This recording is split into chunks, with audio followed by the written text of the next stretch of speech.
నమస్కారం అండి. సోమవారం శివాలయానికి, మంగళవారం ఆంజనేయ స్వామి గుడికి, బుధవారం గణపతి దగ్గరికి, గురువారం సాయిబాబా దగ్గరికి, శుక్రవారం అమ్మవారి దగ్గరికి, శనివారం వెంకటేశ్వర స్వామి దగ్గరికి, ఆదివారం ఇంకో దేవుడి దగ్గరికి, ఇలా ప్రతిరోజు గుడికి వెళ్ళి దేవుడిని దర్శించుకొని పూజలు చేసుకునే వాళ్ళ సంఖ్య బాగానే ఉంది. భక్తి బాగానే ఉంది, చాలామందిలో భక్తి ఉంది.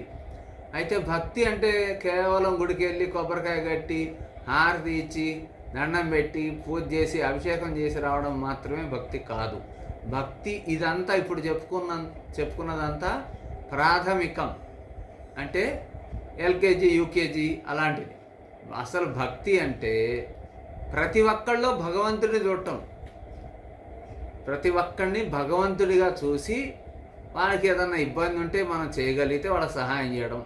ఉదాహరణకి రోడ్డు మీద ఒక పెద్ద ఆయన ఉన్నాడు, నడవలేడు, బస్సు రాలేదు, బస్సు కోసం ఎదురుతున్నాడు, మిమ్మల్ని పెడితే మీరు చూసి ఆపి ఆయన ఎక్కడ వెళ్ళాలో అక్కడ తీసుకెళ్ళి దించితే అది భక్తి. అది ఎలా భక్తి అంటే ఆయనలో కూడా ఆ పరమాత్మ ఉన్నాడు ఆత్మరూపంలో.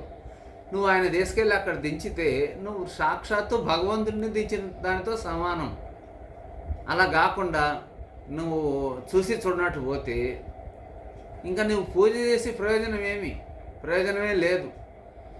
ఈశాన సర్వ విద్యానాం ఈశ్వర సర్వభూతానాం బ్రహ్మాధిపతిర్ బ్రహ్మణోధిపతిర్ బ్రహ్మ శివోమే అస్తు సదాశివోం. ఇదే శివోపాసన మంత్రంలోని మంత్రం. దీని అర్థం ఏంటంటే ఈశ్వర సర్వభూతానాం, ఈశ్వరుడు ప్రతి ప్రాణిలోనూ ఉన్నాడు. నువ్వు ఎవరిని చూసినా, నీకంటే ఎవరు కనబడినా వాళ్ళు సాక్షాత్తు దేవుడితో సమానం. వాళ్ళు నిన్ను లిఫ్ట్ అడిగినా, ఇంకేదైనా సహాయం అడిగినా వాళ్ళు నువ్వు దేవుడిని చూసి వాళ్ళకి సేవ చేయి. భగవంతుడు నీకు ఆయుష్నిచ్చింది, ఎంత చేసింది తిని పడుకునేందుకు కాదు, పరులకు సేవ చేసేందుకు.